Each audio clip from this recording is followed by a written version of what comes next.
Justice منیب اختر کے خط کے مندرجات سامنے آ گئے۔ متن کے مطابق چیف جسٹس نے اپنے خط میں آئینی سوالات کا جواب نہیں دیا۔ افسوس ہے، چیف جسٹس کے خط پر ایک مہم چلی۔ جسٹس منیب نے خط لکھا، نظر ثانی معاملے پر چیف جسٹس پہلے کمیٹی میں اقلیت میں تھے۔ گزشتہ میٹنگ میں چیف جسٹس نے بینچ تشکیل دینے کی رائے دی۔ چیف جسٹس اب بینچ کے سربراہ کیوں بنے؟ وجوہات سامنے نہیں آئیں۔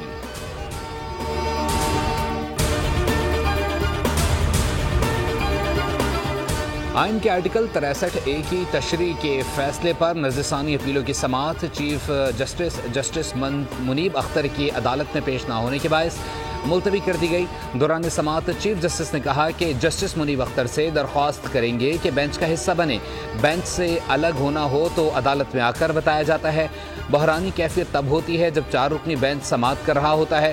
جسٹس منیب اختر نے رجسٹرار سپریم کورٹ کو خط تحریر کیا، لکھا میں کیس سننے سے معذرت نہیں کر رہا، بینچ میں شامل نہ ہونے کا غلط مطلب نہ لیا جائے۔ پریکٹس اینڈ پروسیجر کمیٹی نے بینچ تشکیل دیا ہے، کمیٹی کے تشکیل کردہ بینچ کا حصہ نہیں بن سکتا۔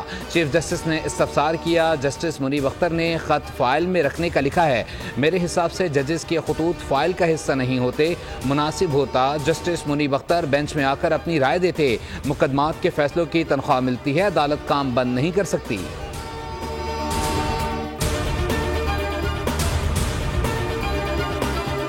پنجاب الیکشن ٹریبیونل کے معاملے پر سپریم کورٹ نے لاہور ہائی کورٹ کے سنگل بینچ کا فیصلہ قلعدم قرار دے دیا۔ لاہور ہائی کورٹ کے فیصلے کے خلاف الیکشن کمیشن کی اپیل منظور کر لی گئی۔ عدالت نے اپنے فیصلے میں کہا ہے کہ لاہور ہائی کورٹ کی سنگل بینچ کا فیصلہ بطور عدالتی نظیر بھی پیش نہیں کیا جا سکتا۔ ہائی کورٹ جج نے چیف الیکشن کمشنر اور چیف جسٹس کی ملاقات نہ ہونا مد نظر نہیں رکھا۔ اگر ملاقات نہ ہونا مد نظر رکھتے تو ایسا فیصلہ نہ کیا جاتا۔ تنازع جب آئینی ادارے سے متعلق ہو تو محتاط رویہ اپنانا چاہیے۔ جسٹس جمال مندوخیل اور جسٹس عقیل عباسی نے اضافی نوٹ لکھا، دونوں ججز نے فیصلے سے اتفاق کیا۔ سپریم کورٹ کا پنجاب الیکشن ٹریبیونل کیس کا فیصلہ 5-0 سے آیا، جس میں کسی جج کی جانب سے فیصلے کی مخالفت نہیں کی گئی ہے۔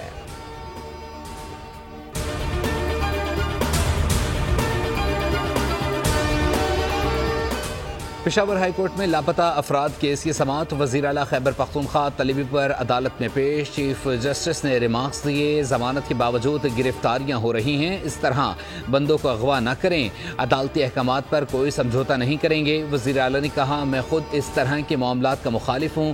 سماعت کے بعد میڈیا سے گفتگو میں کہا، 2017 کے پولیس ایکٹ پر کام کر رہے ہیں تاکہ کوئی بھی اپنی طاقت کو بیجا استعمال نہ کر سکے۔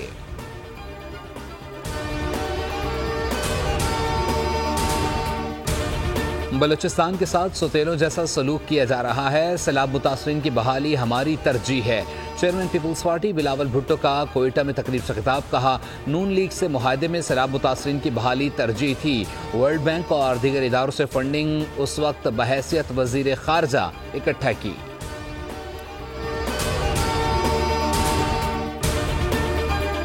جمہوریت ریموٹ کنٹرول اور ارب پتیوں کے باعث نہیں چل سکتی، ریاستی اداروں کو سوچنا ہوگا۔ المیہ ہے کہ سیاسی جماعتوں نے کچھ نہیں سیکھا۔ لیگی رہنما خواجہ سعد رفیق کا لاہور میں تقریب سے خطاب، کہا اپنی پارٹی سمیت تمام جماعتوں سے پوچھتا ہوں بلوچستان میں کام کیوں نہیں کرتے، سب کو ایک ساتھ بیٹھنا ہوگا، سیاست میں کوئی کسی کو دفن نہیں کر سکتا۔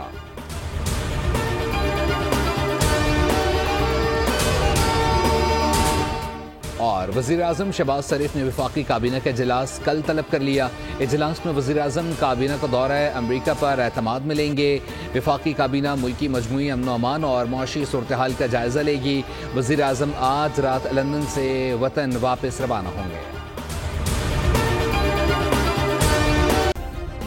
سبسکرائب کریں اور بیل دبائیں تاکہ کوئی خبر رہ نہ جائے۔